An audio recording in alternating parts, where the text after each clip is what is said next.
Morning, Xin. Good morning. Hey, very happy to see you.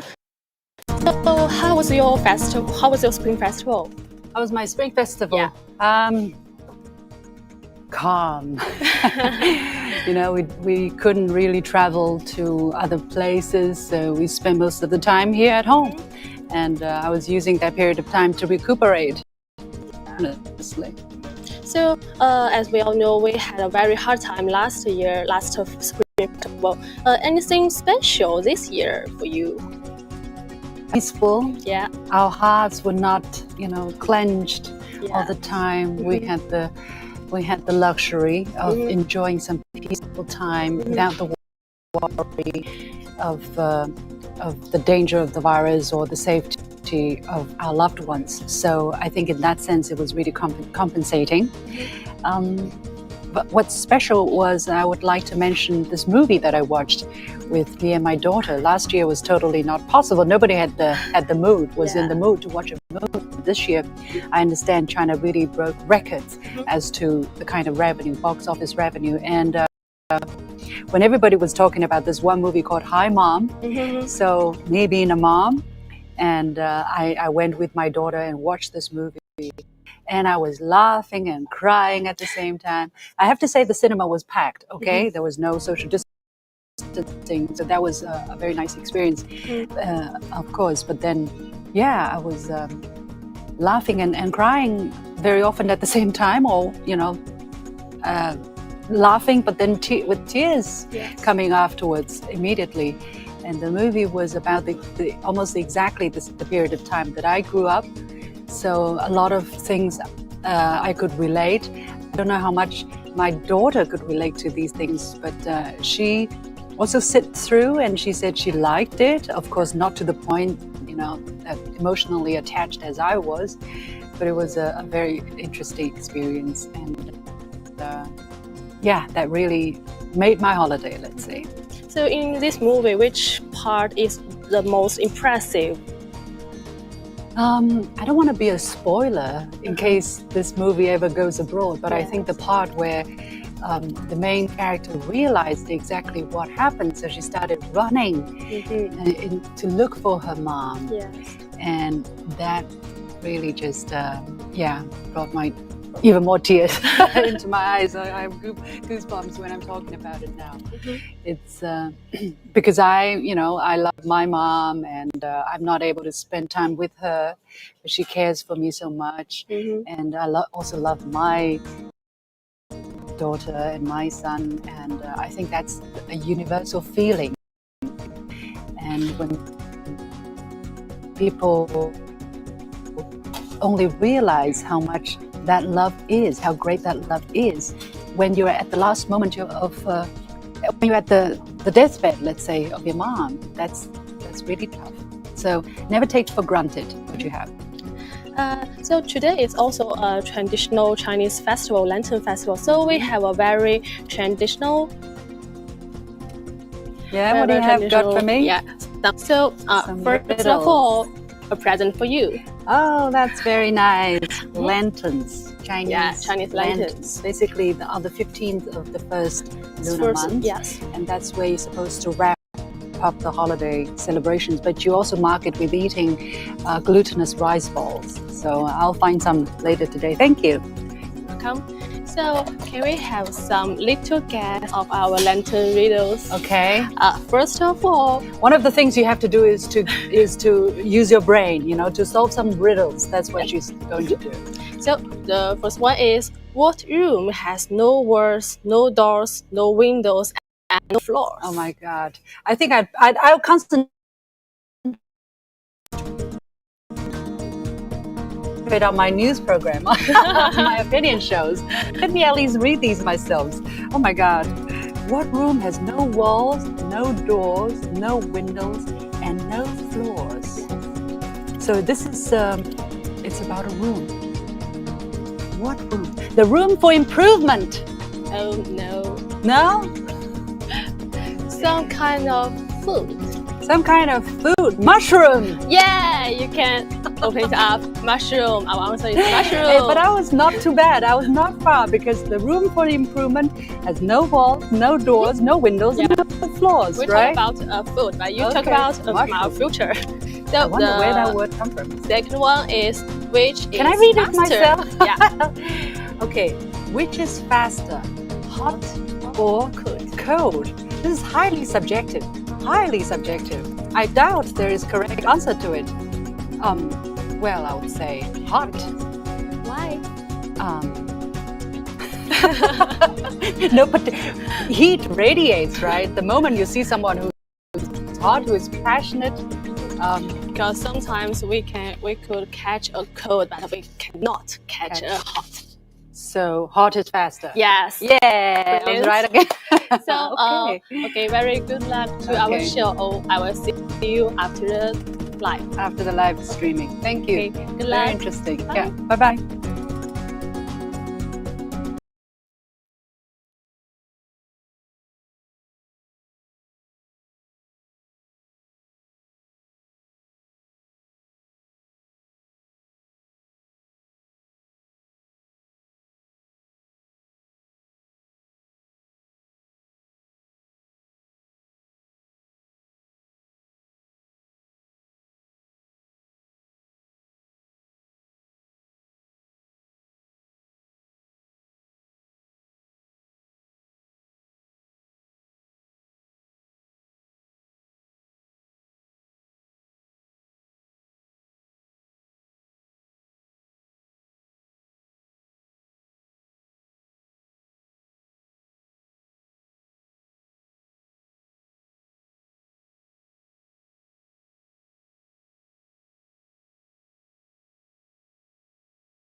Hello and welcome to Headline Buster, brought to you by The Point. I'm Li Xin.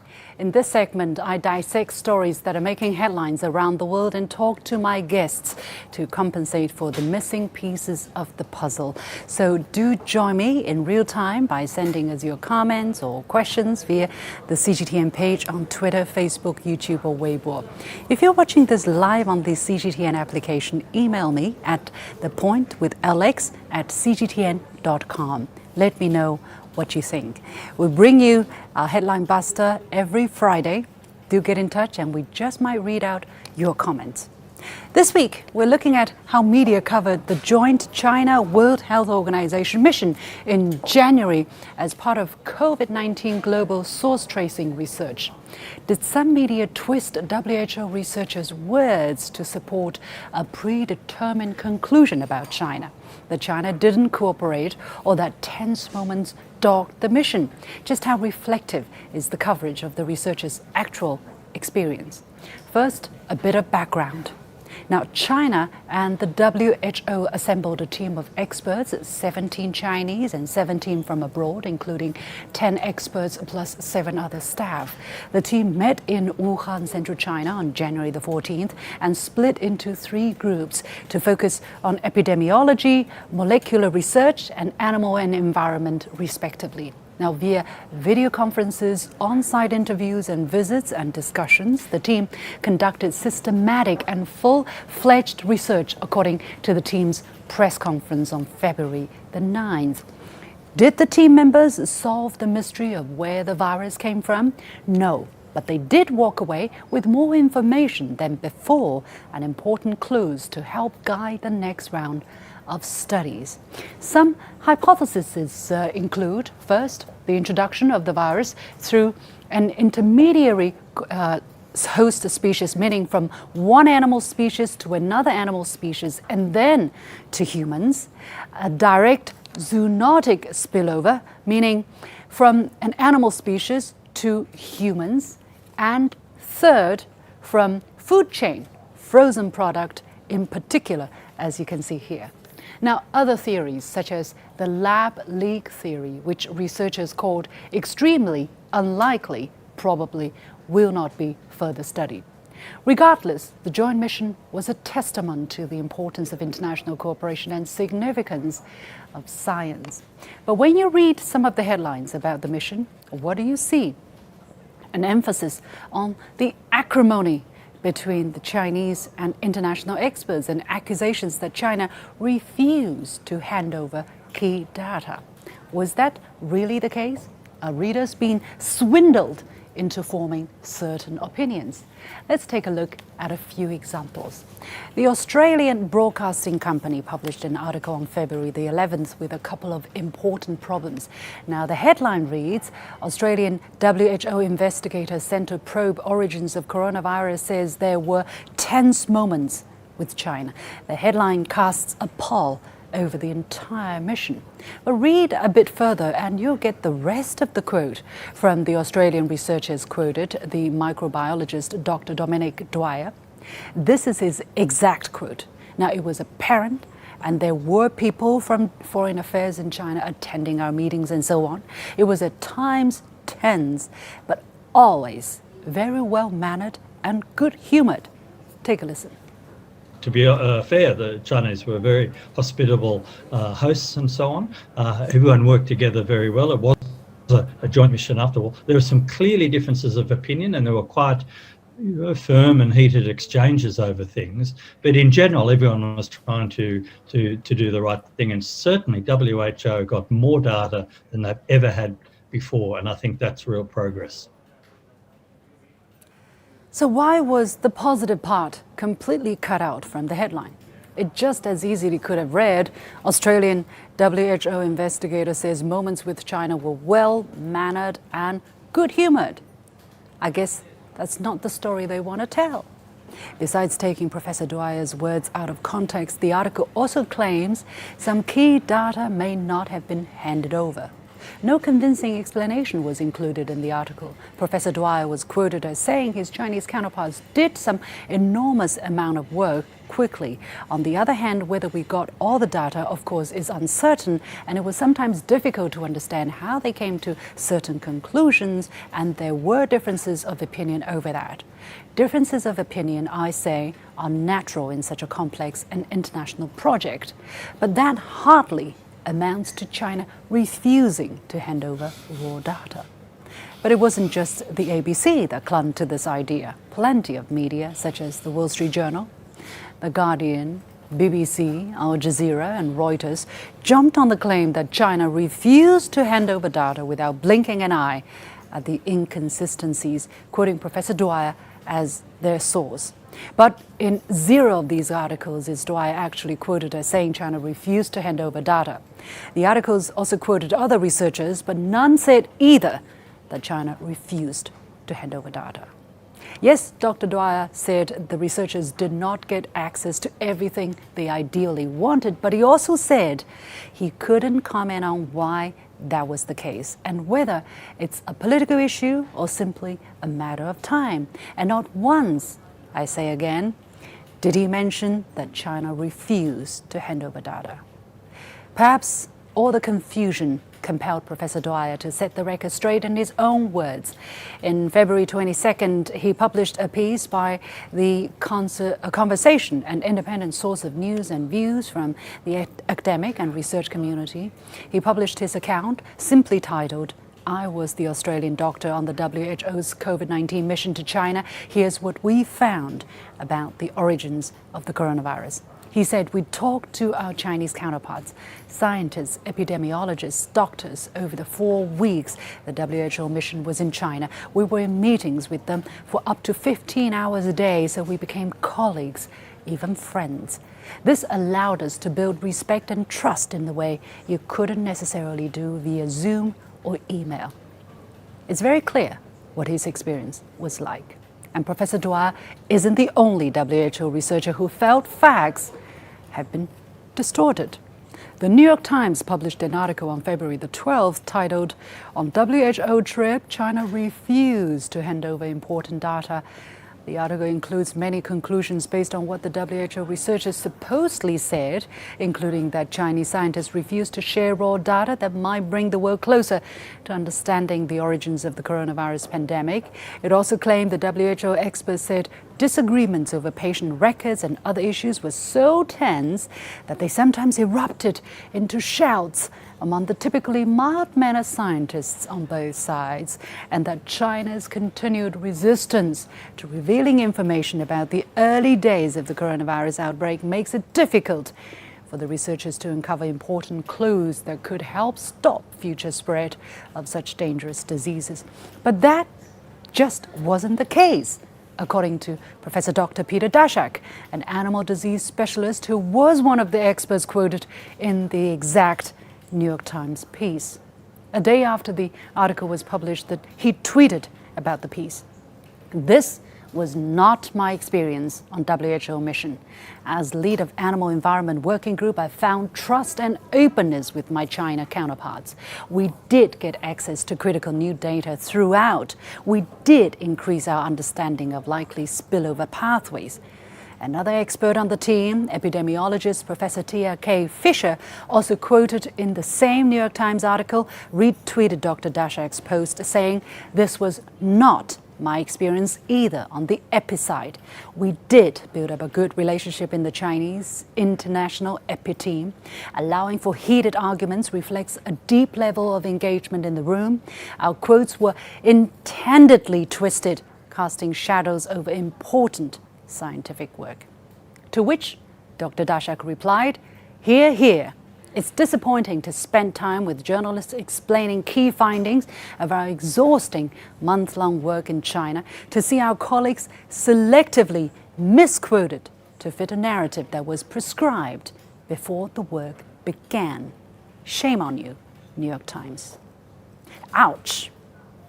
Perhaps to atone for its sins, the New York Times, just a few days later, published a transcript of the actual interview with Dr. Daszak, condensed and edited for length.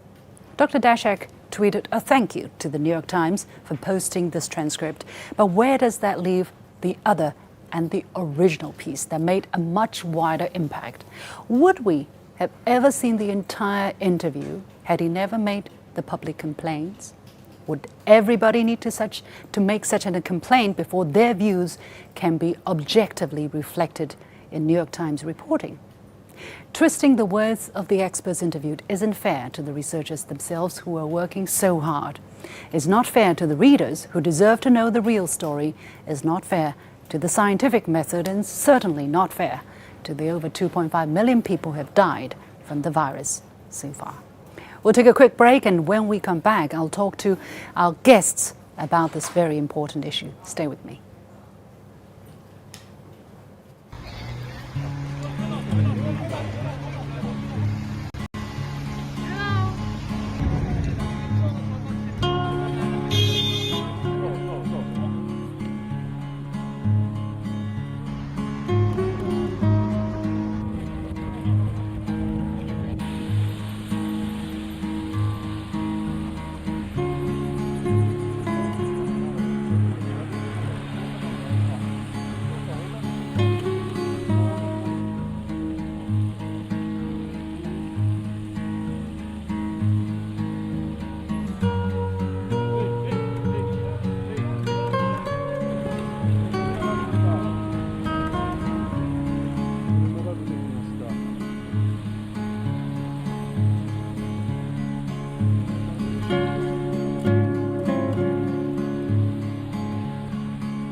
The Point with me, Li Xin. I'm pleased to be joined on the line by three guests. They include Chen Qingqing, a senior reporter with the Global Times in Beijing via Zoom. She's joining us.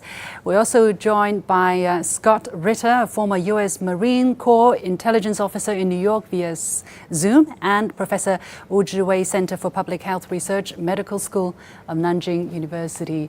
A warm welcome to all of you on this traditional Chinese Lantern Festival. However, this is a very difficult topic and important topic that we must discuss here. I want to get your feedback on my monologue from moments ago. I would start with Qingqing. Your thoughts? Thank you for having me, Lucy. I think it's very important that you mentioned all these reports of the Western media on this important trip of WHO's experts to Wuhan, because I've been covering the trip since the beginning, and I talked with some of the major members of the team, and also some feedbacks from them on the Western media reports, which misquoted them and misinterpreted what they said. And firstly, they think it's very, it's understandable that every media wants to get their stories out. Mm-hmm. So maybe the headlines, maybe the quotes are misused and or exaggerating their understandings, but it's understandable. That's the first opinion from them. And the secondly, it's make them feel that it's they should be more careful when they talk with journalists, because right now they're still working on the full report of this trip. And they have to find out more details and do more analysis of the data and to come up with more different hypotheses. So it's very important for them to wait and for journalists to wait to get more details out of the report to get the full picture of this trip. So I think, but for the Western media, I think the reason why they misused and misquoted them is because at the beginning, for some journalists, when I read this AP story this morning, and I saw they think that the WHO's visit to Wuhan was politically sensitive to China. That's the angle of the story. When they take this trip as politically sensitive, they won't take it from like a scientific perspective, right? They will try basically to politicize the trip.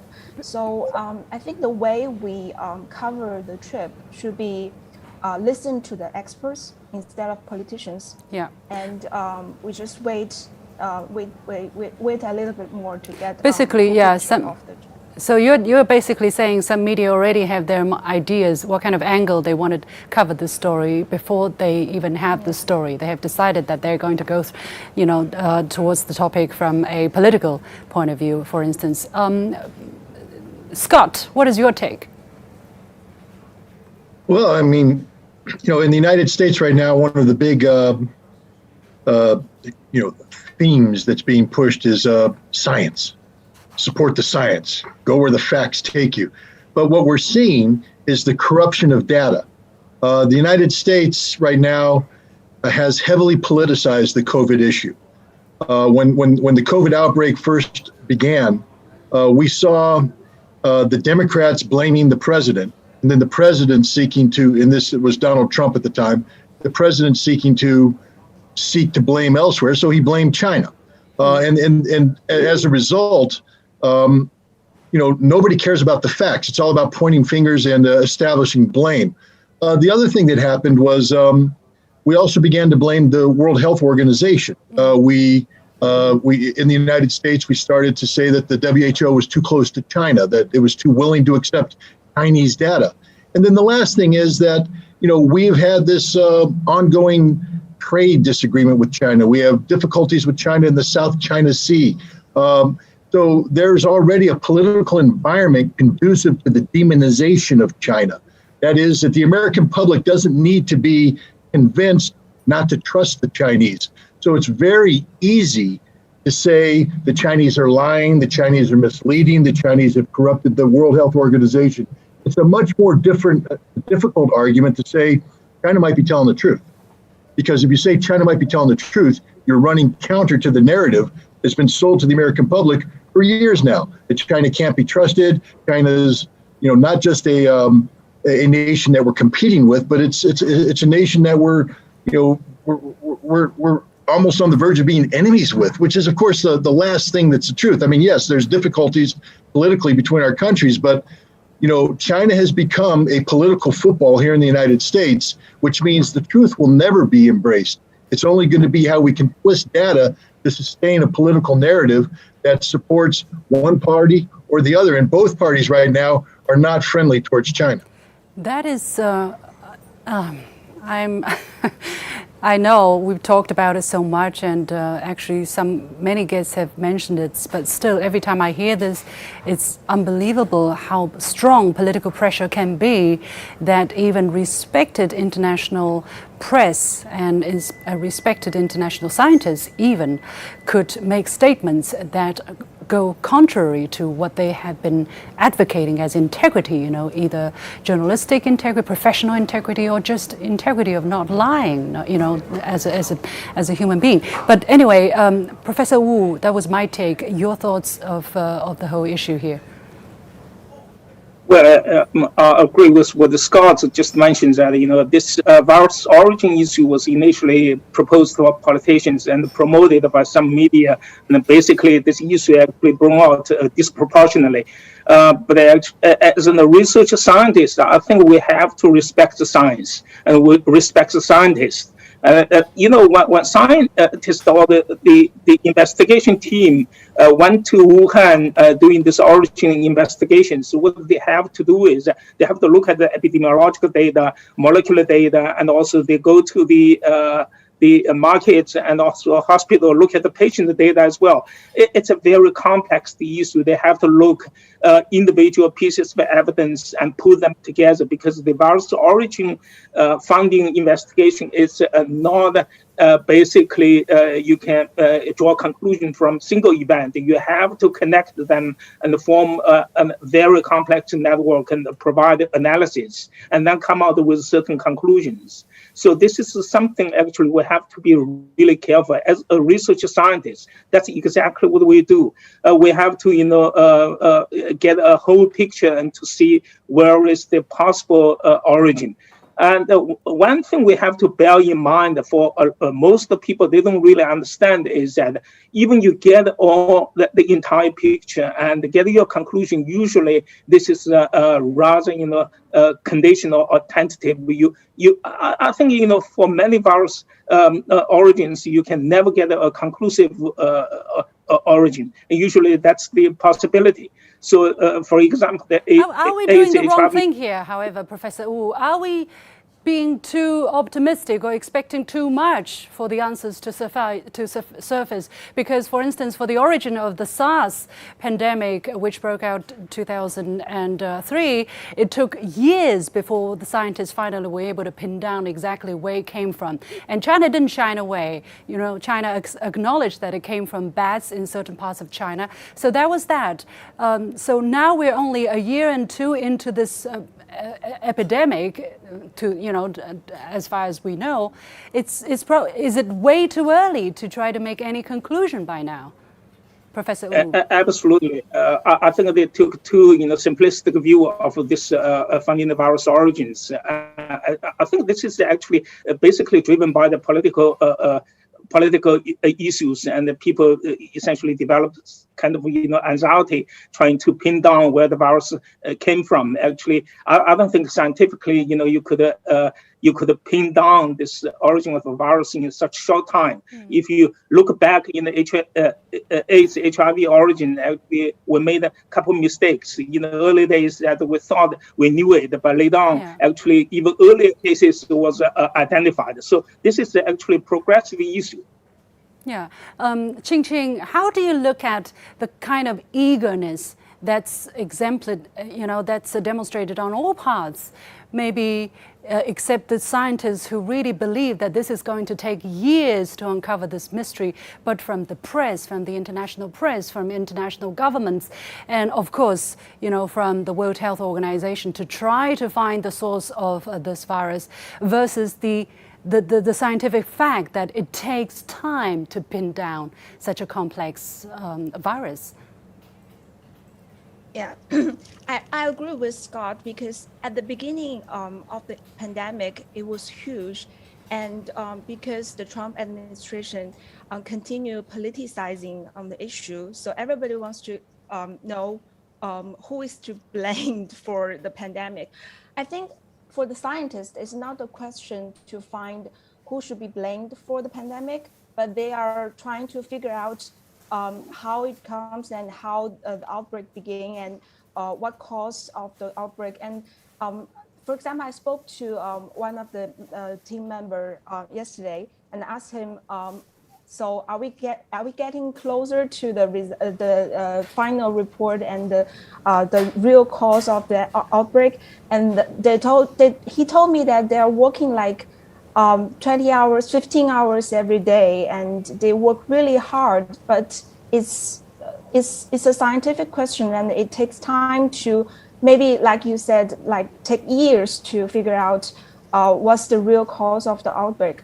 But point, we should really put the politics aside and let the scientists to do their work, like to follow the hints and do the report step by step. And before we draw up any conclusion or blame anyone, it's not a blame game. It's just like a scientific question. We should figure it out. Yeah. So because I'm working in the media too, and talk with some Western journalists, and my opinion is you should not blame like China for causing the outbreak. Maybe it can happen to anyone, right? It happen in any country, and should not be a blame game. That's the first thing we should. I'm going to put this question to Scott. Why is it becoming a blame game? Why is the gain or potential benefit of making this a blame game so strong that the media able to sacrifice their integrity, their reputation for doing that? For instance, the New York Times story, right? They were literally singled out by their interviewee, telling them that they have not done what they should do, and only after such pressure they published the whole transcript. But of course, the first impressions have already been made, and it's just beyond me that they're willing to do that on such an important issue, and they consider themselves such a prestigious international press. Well, first of all, the New York Times and the American media has a history of disgraceful behavior. One only needs to look at Iraq and weapons of mass destruction to understand that the American media is capable of promulgating a lie based upon the misuse of information. Another problem is that when you take a look at the WHO report that's come out, it mirrors in many ways the data that was coming out of China in the immediate aftermath of the COVID outbreak. And if you remember, the United States, again, the government echoed by the American media was saying that the Chinese were misleading, were presenting incomplete data, were deliberately pointing the world in the wrong direction. But it turns out that the data that China was providing back in early 2020 was very accurate data. It was honest data that had integrity, and data that has been replicated as a result of this thing. But it's not going to be comfortable, easy, the American government and indeed the American public to embrace this, because we've already bought into a narrative. There's another problem here in the United States. COVID has exposed some extraordinarily fragile realities of the United States. One, our healthcare system sucks. Excuse my language, but we're not able to deal with this pandemic. We're struggling. Two, our economy is weaker than we thought. We didn't have the resilience to be able to absorb the realities of an economic shutdown to deal with the pandemic. And three, our political system was unable to deal with fact-based science and instead had to manufacture a politicized narrative to shift blame away from their failures in terms of healthcare and the economy. So, and the American media is joined at the hip with the American government. I mean, the government is the number one source of the headline stories. I used to work for Fox News, CNN, and other outlets, NBC, and I know that the major reporters wait for the phone call from the White House or from the State Department to get the story, get the lead. And if you deviate from that, if you go against it, you don't get that phone call again, and then you're denied that headline. So we already have a media that has subordinated its integrity to a government narrative, and now we have a government narrative that is politicized because the government has been embarrassed by its inability to deal with the horrific realities of this pandemic. I mean, the United States, it's an embarrassment. I mean, I love my country, but this is an embarrassment. What's going on in our country today is an embarrassment. We are not able to deal with this problem, and we're still not able to deal with this problem. And one of the reasons is you can't solve a problem if you don't properly define the problem. And we refuse to be honest about what the real problem is. We refuse to follow the science. And instead, we create this narrative. So we say, hey, we're trying to solve the problem. We're not trying to solve anything. We're just trying to create a political narrative that allows politicians to survive. That's it. And that's bad when it comes to science, bad when it comes to medical business. Is there a danger of a vicious cycle then, Scott? Because you're talking about a problem and which exposes the inability of a system to solve problems, to cope with this problem, and then on top of that you're not able to look at the problem in its face and try to define the problem as other things or find blames, and then that will further weaken your ability to solve this problem. How can you get out of this? You can't. It's a tailspin. I mean, the only way you can get out is to get politicians to wipe the slate clean, and find me a politician that has the courage to do that. Find me a politician who's so heavily committed to a narrative that they're willing to say. Does it look like right now that we are going to have some politicians who have the courage to say, hey, folks, facts are facts. If we're not able to look at the facts in the face, we are going to continue to blunder? We could do that if it wasn't China. The problem is that the facts come from China, the data comes from China, and the United States right now is engaged in a narrative-driven conflict with China, where we have demonized China. So, the science is there, the facts are there, the truth is there, but the truth comes from China, and therefore we're not willing to accept the truth. That's the problem. Until we're willing to embrace a fact-driven Chinese narrative as truth, we're not going to solve this problem. That sounds like a very big problem. Professor Wu, let me ask you this one question about what happened in the room, for instance, and really help people understand exactly what could be the reason why not all the data were given from the Chinese side as ideally could be desired. Well, actually, there could be a number of reasons for that. One is that because the WHO team went through some clinical data, patient data, and there are privacy issues involved. Some privacy issue may have to be to obtain consent from the patient. So this is one of the possibility.